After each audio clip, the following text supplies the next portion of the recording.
Comic was an oath keeper. Your next comic is a gatekeeper. Make some noise for Steve Ausburne.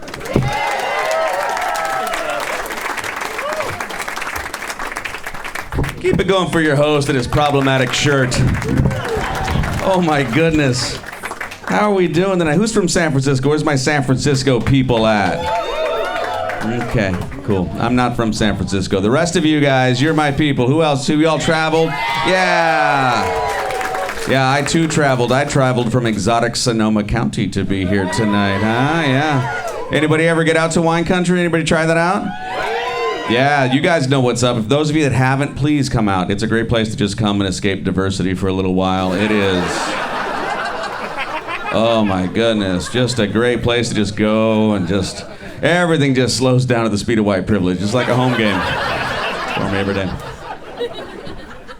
Oh, this is good. This is fun. We're drinking. We're having some drinks. Ooh, you guys are getting after it. I like it. Yeah, 2 drink minimum. Nope, no max. Let's get it. I love it. No, so keep that in mind, though, tonight. This little PSA portion of the evening. You know those digital road signs you see when you're driving along? You know, they say all the things you need to know, like click it or ticket, slow for the cone zone, don't shake your baby, like all the things you need to know when you're driving. You know those signs, like they switched up during the pandemic, though. I don't know if you guys remember, like during the lockdown, I remember driving to work, and the sign said, if you can read this, you better be essential. Okay, a little passive-aggressive, Caltrans. But I feel you. Like 2 months later, just said, turn around, you're gross. And I'm like, okay, very aggressive and hurtful. Accurate, but hurtful. But now we're back to normal, man. I see those signs. Oh my gosh, the old classic is out tonight. And this is a good one for those of you having some beverages. Sing along if you know the words. It says, buzzed driving is drunk driving. You have it memorized like the court ordered you to. That's fun. No, but so keep that in mind, right? What CHP is saying, they're saying they see buzzed and drunk as equivalent. For those of you that don't live in San Francisco, and for those of you like, oh, we just hoverboarded or laser rickshawed or whatever it was to get here. For those of you that drove, just keep that in mind. They see buzzed and drunk as equivalent. So if you're feeling a little tipsy on the way to your car, please come back into the punchline and have like 6 more drinks. You're gonna get in trouble the same, right? I mean, come on, right? Don't be in jail because you had a little too much white wine and now you're charred to handle. Get weird. Make it count. There's another sign, I don't know if you guys have seen it, it says, be alert, pedestrians don't wear armor. Little wordy.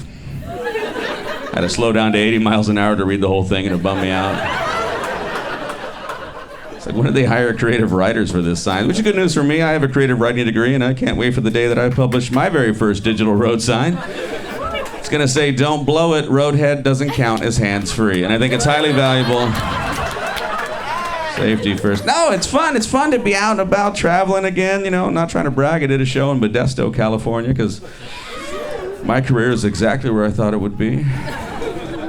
I did so good in this Modesto show, someone came out of the audience and said, hey, I happen to run a show in Stockton if you're interested. And I was like, oh, Stockton? Let me see if I can fit you between my Redding and Eureka dates. Redding, Eureka, Stockton. Is this a comedy calendar or a suicide note? Good Lord. Got to go to Oregon to do some comedy. Anybody been out to Oregon? Yeah, that's what Oregon deserves. So there's like Oregon... There's like 2 very different cultural hemispheres of Oregon, right? Like Southern Oregon, a little more conservative, a little bit of a State of Jefferson vibe, you know? Asking people, what do you guys do for fun? Oh, you know, we like to hike, we like to fish, stop the steal, you know how it is? But then you get to Northern Oregon, very liberal, like hyper woke. Like makes the Bay Area look like a Hannity audience kind of woke. Like animals should have the right to vote kind of woke, right? Like, I made the mistake of referring to my dog as a pet, and I thought they were gonna murder me on the spot. Did you just call your dog the P word? I'm like, I don't think so. Yeah, you called it a pet, and that suggests a certain hierarchy of relationship. We're not about that life up here.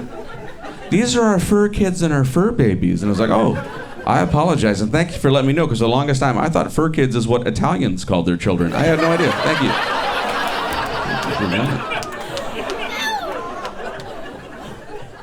But yeah, you get into Southern Oregon, it's very conservative. Like you cross the border from California to Oregon, you get greeted by some of the most aggressive pro-life billboards. And we're talking like red font that's very like sinister and like high resolution pictures of like aborted fetuses. And I get it. I know what they're trying to do. They're trying to get you to understand the gravity of your decision. I'm the wrong audience. I see that picture, I'm like, kill it. And I know that's not what they're going for.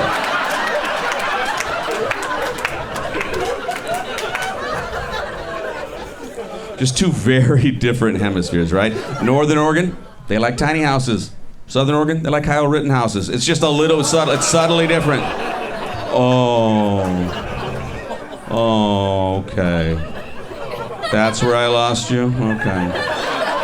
A child shooting people? Wait a minute. All right, moving on. Where's my married people at? How's that for a segue? Don't you like me? Don't you like me? You don't like me, I like you. I do what I want.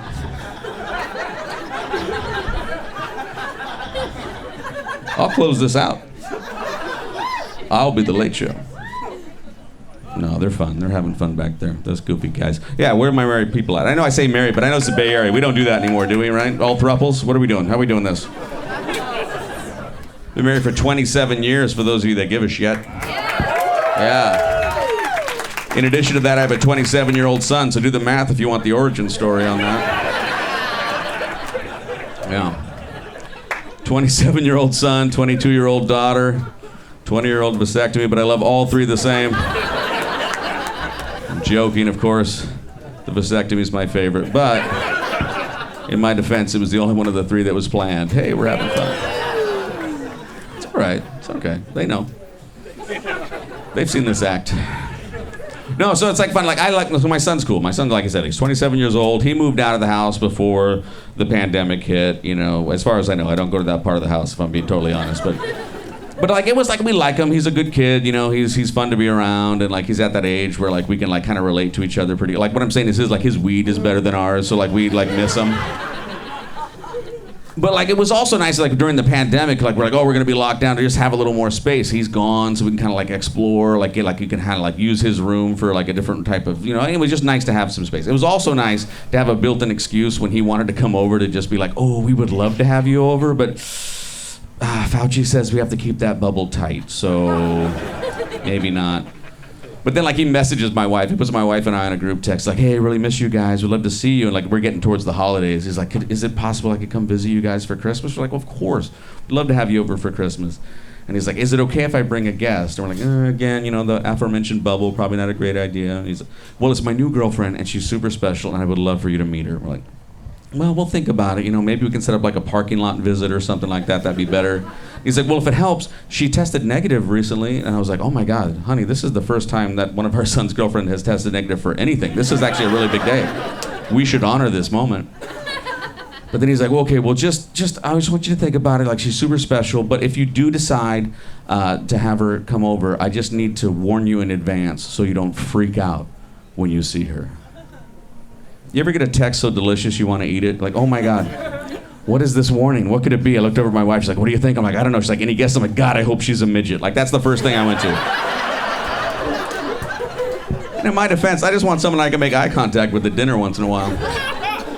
And so she's like, you gotta find out. I'm like, I don't know. So I'm like, hey, you know, we don't think she can come over, but man, if you would go ahead and give us that warning, that'd be great.